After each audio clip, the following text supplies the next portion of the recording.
तो कहीं सुञाणियूं जमील चुमरा साहब तू छा हुए मोटरसाइकिल भी तो वटि पंहिंजी चुमरा साहब तू छा हुए मोटरसाइकिल भी तो वटि पंहिंजी शहर ॾे वञण जे लाइ ॾिठो त हिते पार्क में कमु पियो हले असां पार्क में लही आयासीं त ॾिठो त सॼे पार्क में खुदाई लॻी पई आहे ऐं सॼो पार्क उखड़ियो पियो आहे ऐं हिते कुझु हंधनि ते डीपीसी बि ठहियल आहे। असां जॾहिं पुछा कईसीं त भाउ हे केरु थो कमु कराए हे छा आहे त हुते माण्हुनि चयो असांखे ख़बर न आहे असां मुलाज़िम आहियूं। असां चयो बाबा कमु बंदि करायो।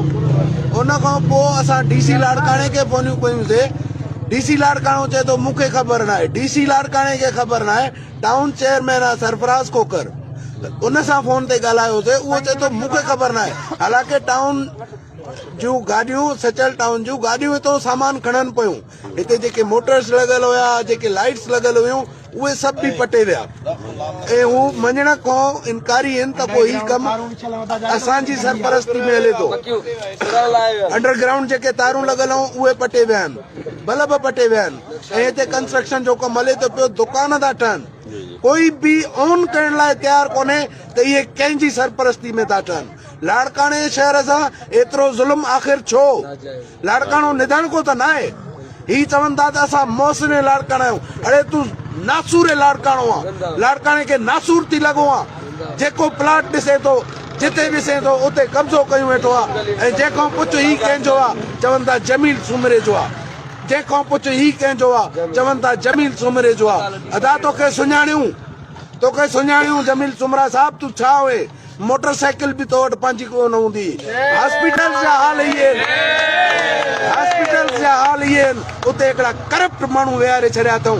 उन करप्ट माण्हू खां को पुछे त तूं फाइनेंस डायरेक्टर आहे तो वटि 4 करोड़ जी गाॾी किथां आई?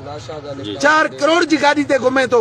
उन खां को पुछण वारो कोन्हे का अकाउंटेबिलिटी कोन्हे। ही लाड़काणो निधण करण जो शहर न आहे। लाड़काणो निधण को न आहे। लाड़काणे जा वारिस लाड़काणे जा वकील थींदा ऐं उन्हनि सां गॾु लाड़काणे जो अवाम बीहंदो। तव्हांखे ही नाजाइज़ियूं हाणे वधीक कोन फबंदियूं। सुठो अथव पंहिंजा क़िबला दुरुस्त कयो पंहिंजा क़िबला दुरुस्त कयो। जेसी ताईं डीसी लाड़काणो नथो अचे मेयर अनवर लोहर खे फोन कईसीं उहो फोन नथो खणे।